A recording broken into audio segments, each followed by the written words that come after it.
Good morning, everybody. I would like to thank you for being there for this webinar through Dent Links. It's a good opportunity to learn from each other. My name is Joseph Sarhal. I am professor at St. Joseph University of Beirut. I am also adjunct clinical professor at Boston University. I am teaching. I'm also having my own private practice in Beirut. Our topic for today for this series of webinars will be treating a topic in advanced clinical orthodontics, how to treat gummy smile cases without surgery. The learning objectives of this webinar will be the following: develop smile differential diagnosis. We will detail the protocol used in treatment planning in such cases. We will show mechanics applied for gummy smile correction and demonstrate how to push the orthodontic limits by treating surgical cases simply by orthodontic means. As all we know that without strategy, execution is aimless, and without execution, strategy is useless. In orthodontics, we are following the same principle. We have to define where the teeth should be in the face by setting up our objective, the aesthetic objective and the occlusal objective, through a good diagnosis. That's why we will talk about smile differential diagnosis. After that, we have to know how to get the teeth there, where to put them and how to get them there, through a good strategy by planning correctly our treatment. We have to plan our work, and we have to work our plan. And lately, by execution, through treatment mechanics, we have to apply controlled mechanics with less side effect and with individualized treatment mechanics approach, because every case is an individual. We can't treat all cases the same way. As all we know that we have macroaesthetics, mini aesthetics, and microaesthetics. And in each category, we have different elements to consider. We are going to talk today in this webinar about the part regarding mini aesthetics, and more specifically, gingival display and maxillary occlusal plane, because maxillary occlusal plane will define the vertical position of the upper dentition and accordingly the gingival display. When considering smile aesthetics is defined by sex, age, upper lip length, and aesthetic plane position. All these factors affect smile aesthetics according to Wig and Brundle. As orthodontists, we can't modify the first three factors, sex, age, or upper lip length. What we can do, we can simply modify aesthetic plane position vertically in order to ameliorate smile aesthetics. To begin with the aesthetic plane position, we can have low aesthetic plane position, which means we have a large gingival display. We can have a high aesthetic plane position, no gingival display. We can have this plane inverted, because normally it has to be parallel to the lower lip, and we may have it inclined also. Each position of this aesthetic plane will be treated differently. In another way, we have also to look on smile differential diagnosis. Before pushing the limits with many implants, we have been defining, when we see some gingiva, we say it's a gingival smile case, we send it to surgery.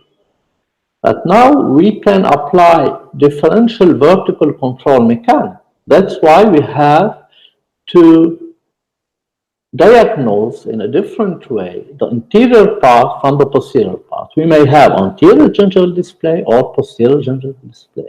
We have to compare right and left sides because we can have on right side a good gingival appearance, on the left side, as in this case, we may have more gingiva. We have to look also on smile aesthetic, not simply from the frontal view, but also from the lateral view, to evaluate upper incisor torque, because we have to modify the torque at the same time as the vertical control, and to evaluate maxillary occlusal plane orientation in the face, because vertical control may modify this plane and subsequently the upper incisor torque. In our treatment planning for such cases, gummy smile cases, what we do at the beginning, we begin by evaluating the aesthetic plane position, as we have seen. We define our aesthetic objectives, where we want to put the teeth in the face. We are talking vertical in this webinar, but we have to think in 3D, sagittal, transverse, and vertical at the same time. But here in this webinar, we define the vertical aesthetic objective. Do you want to intrude the anterior, the posterior, right side, left side, whatever it is? Then, depending on the aesthetic objective, we apply vertical control on the maxillary dentition, the whole maxillary dentition. It's a mass vertical control. Once we position correctly the maxillary dentition in the face, we hold it through absolute anchorage, and we are going to use it as indirect anchorage to adapt the lower dentition by correcting the intermaxillary occlusal relationship. Lately, after 2000, there was a lot of advancement, major advancement in orthodontics. To begin by evidence-based orthodontic, secondly by soft tissue paradigm instead of hard tissue paradigm, going through from 2D imaging to 3D imaging. There is more demand for invisible techniques as lingual or aligners. And the main development, which has totally changed our vision, our strategy of treatment, is considered through mini implants. We were able to push the limits from orthodontics toward orthodontic surgery. In this diagram that has been taken from Profit book, we see that we have the envelope of 3D orthodontic tooth movement. We have sagittal and vertical, and we have the transverse envelope. And as we see, we have the diagram regarding orthodontics alone, orthodontics and orthopedics as the second one, skeletal anchorage in green, and surgery the largest one. If we take a close-up view on the sagittal, we are talking mainly on gummy smile, then we go more to the upper incisors. Then the upper incisors, we can move them by 4 millimeter in orthodontics, 6 millimeters by orthopedics, and in the green we may go to 7 to 8 millimeters by pushing the limit with mini implants. But we haven't to focus on numbers, because as clinical experience we may say that we can go beyond 6 to 7 millimeters even. Once we have done our good differential diagnosis on smile aesthetics, we have to apply the mechanics according to our objective.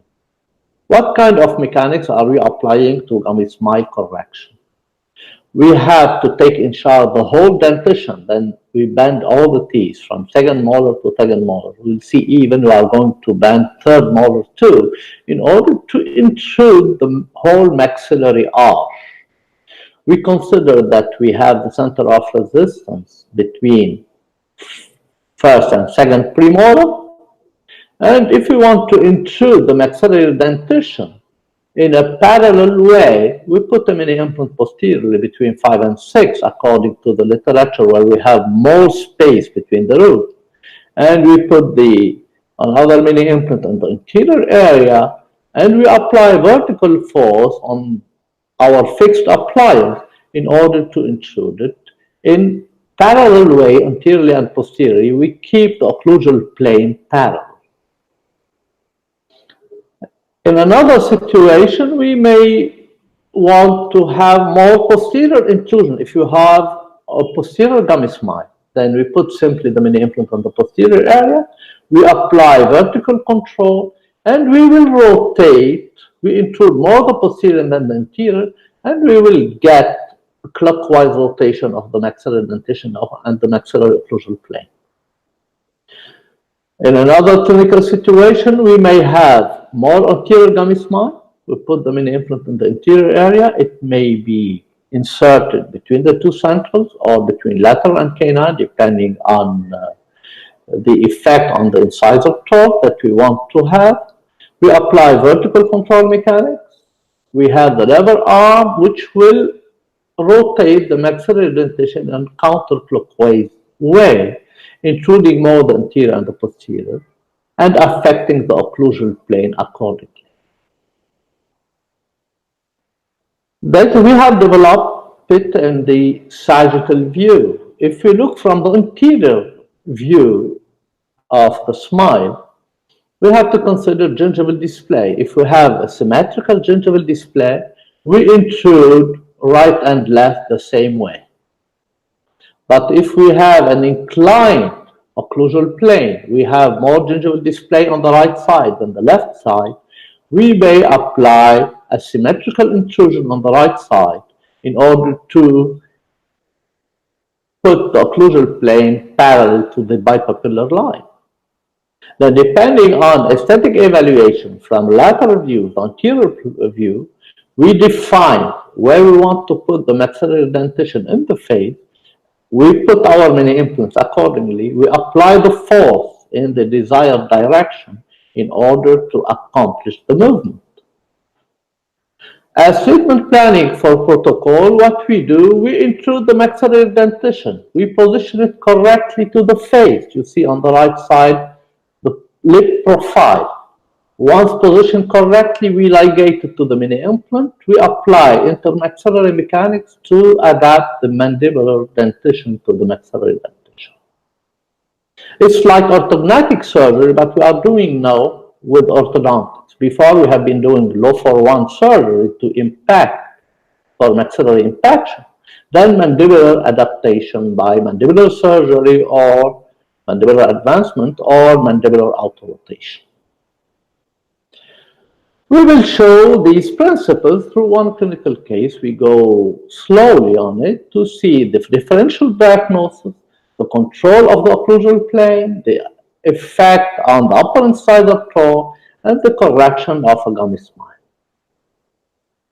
This patient, she doesn't want orthodontics. She had been to different colleagues. Everybody has been telling her we have to go to surgery. She is 25 years old, important gummy smile, which is more surgical, and a retruded chin with a decreased chin throat length. She doesn't want surgery. Then what we may propose in this case? We go intraorally. We see that we have a full class 2, 90% overbite. And she has already been to another orthodontist who extracted 14 and 24, and he proposed to do it with a even removable appliance. We asked the patient to open the mouth to see the amount of curve of speed and to see the contribution of the vertical overbite, the contribution of the maxillary dentition and the mandibular dentition, and to see the orientation of the maxillary occlusal plane if it's horizontal or inclined to the right and the left.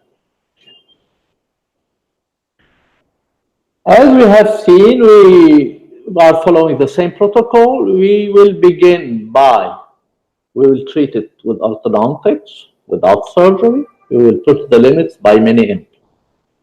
Then what we do as a protocol, we position the maxillary dentition correctly in the face on smiling. Then we have to intrude anterior and posterior. More the anterior than the posterior because the anterior gum smile is more important. Then we begin by bending the upper teeth. At the same time, we put the mini implant at the same time in the same session as bending and bonding. And we apply vertical control from day one. We begin by 014, we are working here with 022 slot. We begin 014, 16, 19 all, 19, 25, 19 all at that stage. On the 14 and 16, we apply vertical ligature wire to vertical control. Once we are on 1925, 19 all, and later on stainless steel, we apply vertical elastic in double layer on the anterior and posterior. To control the maxillary dentition during intrusion and position it correctly to the upper lip on smiling. And we verify at each appointment on smiling where we are from our objective. We will do incisor decompensation because it's a class 2 decompensate. There is no overjet which has to be equal to the class 2. Then we decompensate without labial tipping by controlling vertically and getting back the teeth, upper incisor. We will do a mass maxillary anterior retraction in our treatment planning to adapt the maxillary, to adapt the upper incisor to the lower incisor and have a good interincisal contact. We will control lower arch leveling without labial tipping in order to be able to retract correctly the upper incisor and close all the space of extraction on 1424.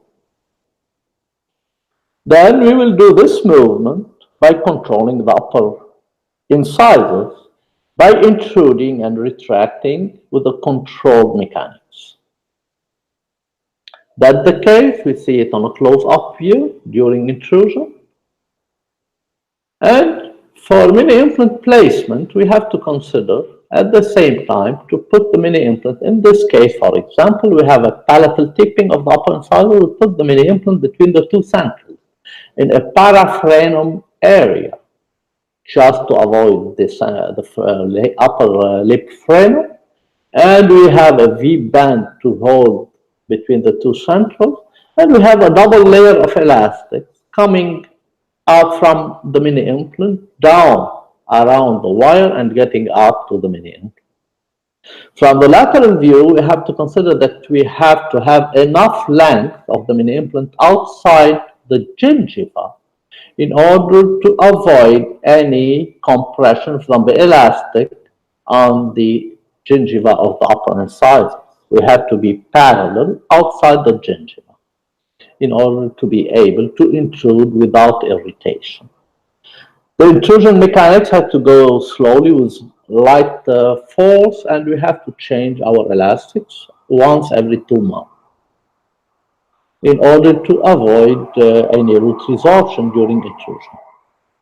In this case, we have a palatal tipping, then we put the mini implant between the two central in order to have a force, as on the right side, the schematic presentation on the right side, to have the force direction buccally oriented to the center of resistance of the center in order to intrude and induce a crown buccal torque during intrusion to correct upper incisor inclination. On the posterior area, we put our mini implant between 4 and 5, between 5 and 6. Normally, we have more larger zone to put it and avoid any root contact. And we have to put it on the mucogingival junction. And we have to avoid the frenum, as on the left side, we see the frenum, which is, has a lower insertion than on the left side. We have a double layer. We apply vertical control from day one. We have to bend all the teeth. That the frenum, we see it here. We have to bend all the teeth, even the second molar, in order to intrude 6 and 7 at the same time, and never having just intrusion from 6 to 6, and avoid any vertical interference in order to have some mandibular anterior rotation, which may have to give more chin and correct our class 2 at the same time. During intrusion of the posterior teeth, we may have a flaring out with the hanging cuff.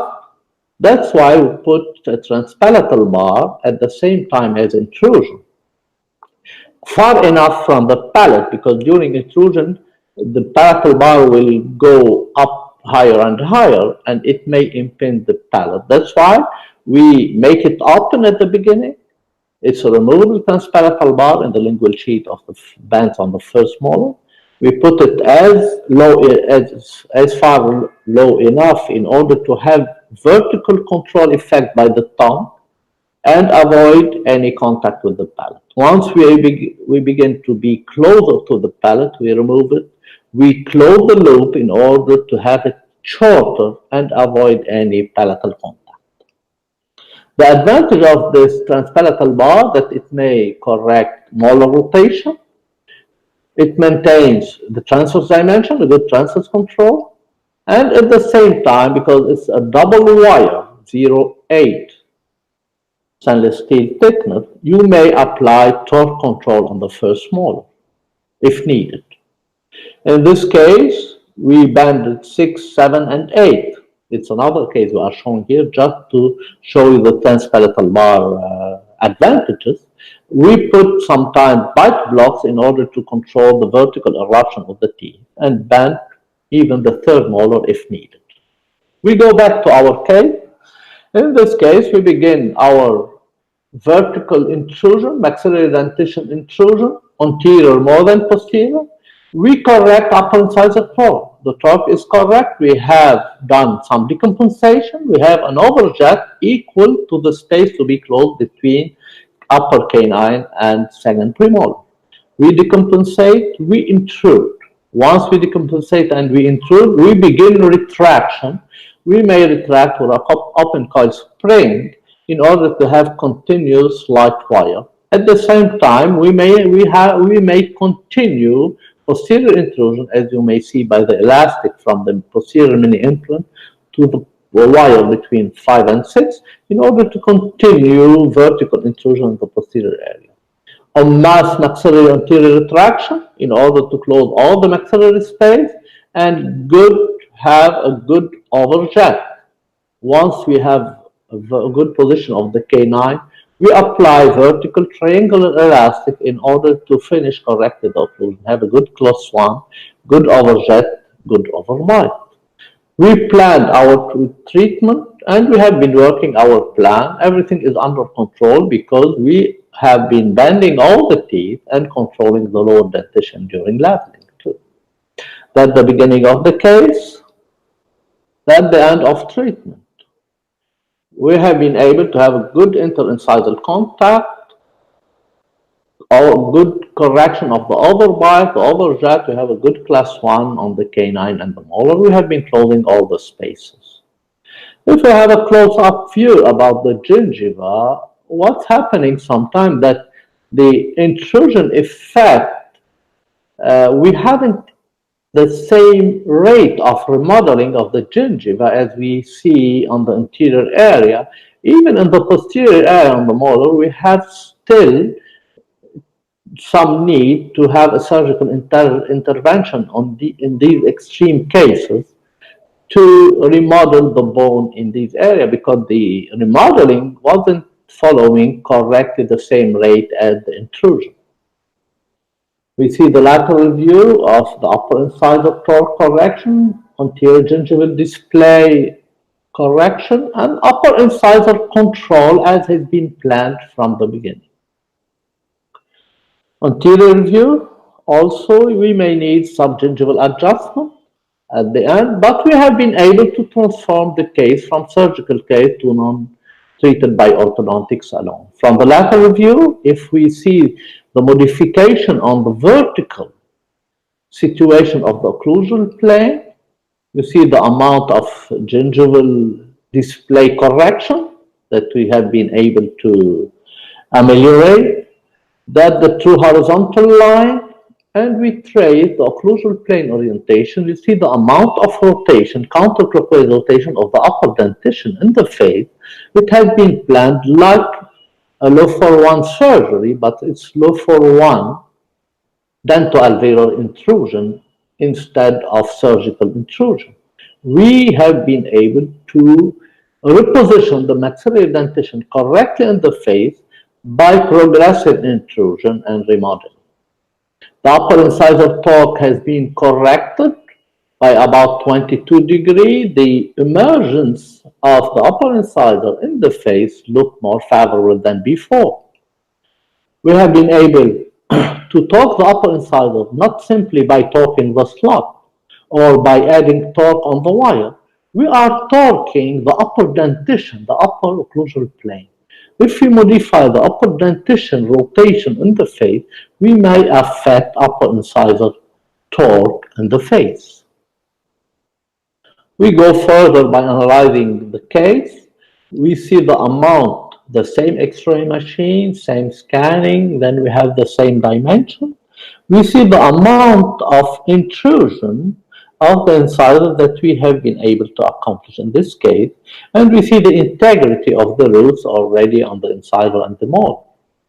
If we look what we have been able through component analysis to realize on the upper dentition in blue and the lower dentition in yellow, the lower dentition has been maintained. We adapt the upper dentition to the lower dentition by intruding it and retracting a masked anterior segment. And we adapt the upper dentition to the lower dentition, and both are positioned correctly in the face. On smiling, we have a good smile aesthetics. We may superimpose also the lateral X-ray before and after. We have been able to intrude the molar, upper molars, and upper incisor. The occlusal plane has been rotated counterclockwise as planned. There was control of the mandibular occlusal plane without extrusion. We haven't been using class 2 elastic in order to limit extrusion of the lower molar and mandibular posterior rotation.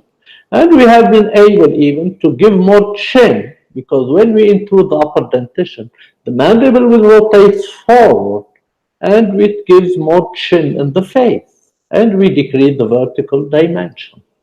We see it from the lateral view that the vertical dimension has decreased and we see more chin. Then we have been able to see through this webinar that we have to define where we want the teeth to be in the face, even if it's surgical case or non-surgical case. We have to know how to get them there by using traditional orthodontic, but in gummy smile cases, we have to push the limit by using mini implants, where to put them in the posterior area between 5 and 6, and the anterior between the incisors to central if we want to have more torque effect, between lateral and canine if we want to maintain the same torque. We position the upper dentition correctly, then we adapt the lower dentition. We have to do a differential vertical control based on smile aesthetics. Good differential diagnosis on smile aesthetics at the beginning is a must. Just defining anterior or posterior, right and left. We have seen that we have new techniques and new solutions, but we have to get back to basics, to the principle of control. Mini implants is a part of a technique, but the way of thinking, the way of diagnosing, the way of planning is the philosophy. Now we have been controlling the vertical by extraoral force or J-hook. Now we are controlling the vertical by mini implant. The technique is changing. The mini implant is replacing the extraoral force. But the way of thinking, the philosophy of control is still the same as the vertical control philosophy of Tweed that we have been taught through the Tweed Foundation, and we are indebted for that. Thank you very much for your kind attention. I'm really thankful for Dan Klinks, who had been giving me this opportunity to communicate with you. And thank you for your time, for listening, and for subscribing on this webinar. And hope to see you soon. Thank you very much and have a nice day.